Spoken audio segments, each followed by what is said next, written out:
ഇന്ന് നമ്മൾ പറയാൻ പോകുന്ന കഥ ശ്രീരാമേശ്വര മഹാദേവ ജ്യോതിർലിംഗത്തെ പറ്റിയാണ്. രാമനാഥം, രാമേശ്വരം, രാമനാഥ സ്വാമി ക്ഷേത്രം എന്നീ പേരുകളിൽ അറിയപ്പെടുന്ന ശ്രീരാമേശ്വര മഹാദേവ ജ്യോതിർലിംഗം ഭാരതത്തിൽ തമിഴ്നാട്ടിലെ രാമേശ്വരം ദ്വീപിലാണ് സ്ഥിതി ചെയ്യുന്നത്. ശ്രീനാരായണൻ സ്വയം നിർമ്മിച്ച് പ്രതിഷ്ഠിച്ച ജ്യോതിർലിംഗമാണ് ഇത്. ഈ ജ്യോതിർലിംഗ പ്രതിഷ്ഠയുടെ സന്ദർഭം ത്രേതായുഗത്തിൽ മഹാവിഷ്ണുവിൻ്റെ മനുഷ്യാവതാരമായ ശ്രീരാമ അവതാര കാലമാണ്. ഒരിക്കൽ ലക്ഷ്മി ദേവി ശ്രീനാരായണനോട് ചോദിച്ചു, സ്വാമി, അങ്ങയുടെ നേത്രങ്ങൾ അടയ്ക്കുമ്പോൾ ആരെയാണ് സ്മരിക്കുന്നത്? ദേവി കരുതിയത് നാരായണൻ ദേവിയെ തന്നെ സ്മരിക്കുന്നു എന്ന് പറയുമെന്നായിരുന്നു. എന്നാൽ നാരായണൻ പറഞ്ഞു, നാം ധ്യാനിക്കുന്നത് മഹാദേവനെയാണ് ദേവി. ശ്രീരാമകഥ ഏവർക്കും സുപരിചിതമാണല്ലോ.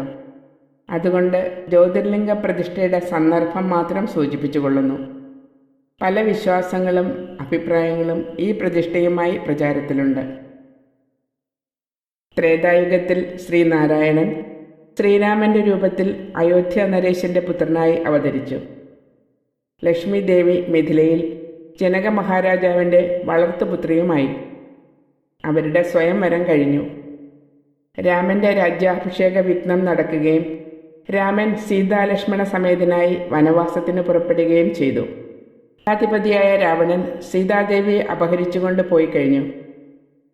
ശ്രീരാമൻ മർക്കട സൈന്യവുമായി രാക്ഷസ രാജാവിനോടും സൈന്യത്തോടും യുദ്ധം ചെയ്യുവാൻ സമുദ്രതീരത്ത് തയ്യാറായി നിൽക്കുകയാണ്.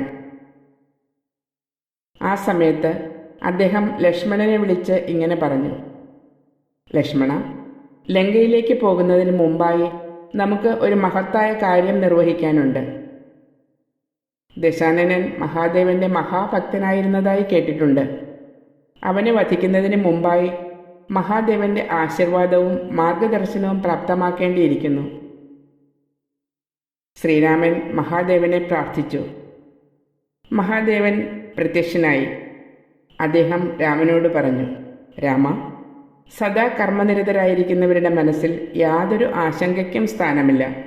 എന്നാലും നിന്റെ മനസ്സിൽ ഇപ്പോഴുണ്ടായിരിക്കുന്ന വിഷമാവസ്ഥയ്ക്ക് കാരണം രാവണനെ വധിച്ചാൽ ബ്രഹ്മഹത്യാപാപം ഉണ്ടാകുമോ എന്നല്ലേ?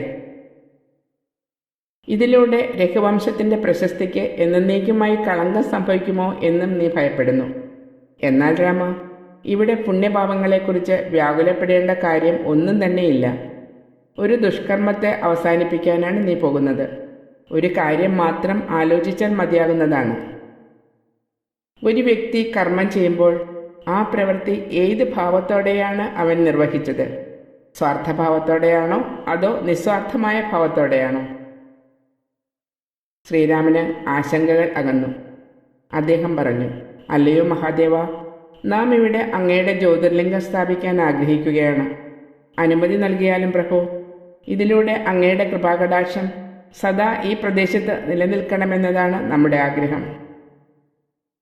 മഹാദേവൻ പറഞ്ഞു, അങ്ങയുടെ ആഗ്രഹം പോലെ ആകട്ടെ രാമ. നാം ഇവിടെ ജ്യോതിർലിംഗ രൂപത്തിൽ സ്ഥിതി ചെയ്യുന്നതാണ്. അങ്ങയുടെ കൈകളാൽ സ്ഥാപിതമായ ഈ ശിവലിംഗം രാമേശ്വര മഹാദേവ ജ്യോതിർലിംഗമെന്ന് അറിയപ്പെടുന്നതാണ്.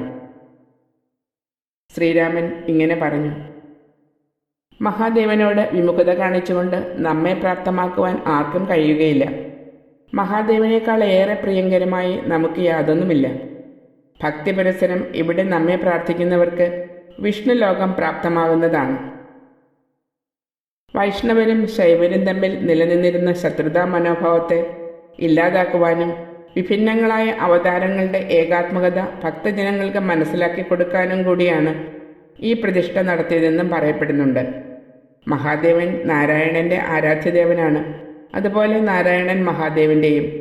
സദാ വിഷ്ണുവിനെയാണ് ധ്യാനിക്കുന്നതെന്ന് ശ്രീരാമകഥയിൽ മഹാദേവൻ ശ്രീ പാർവതീദേവിയോട് വ്യക്തമാക്കിയിട്ടുള്ളതായി കാണുന്നുണ്ട്. 12ാം നൂറ്റാണ്ട് വരെ ഓലമേഞ്ഞ ഒരു കെട്ടിടത്തിലാണ് ഈ ക്ഷേത്രം സ്ഥിതി ചെയ്തിരുന്നത് എന്ന് പറയപ്പെടുന്നു. ശ്രീലങ്കയിലെ പരാക്രമബാഹു ഇവിടെ ക്ഷേത്രത്തിന് വേണ്ടി പണികൾ ആരംഭിച്ചിരുന്നതായും പറയപ്പെടുന്നുണ്ട്.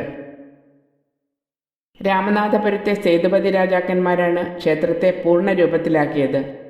AD 17-ാം നൂറ്റാണ്ടിൽ പണി കഴിപ്പിച്ചതാണ് ക്ഷേത്രത്തിൻ്റെ ഇപ്പോഴത്തെ ഘടനയെന്ന് കരുതപ്പെടുന്നു.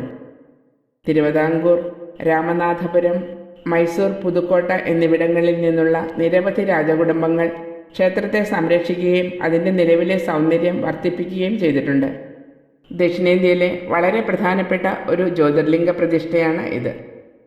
വിഷ്ണു ഭക്തരും ശിവഭക്തരും ഒരുപോലെ ഭക്തി നിർഭരം സന്ദർശിക്കുന്ന തീർത്ഥാടന കേന്ദ്രമാണ് ശ്രീരാമേശ്വര ക്ഷേത്രം.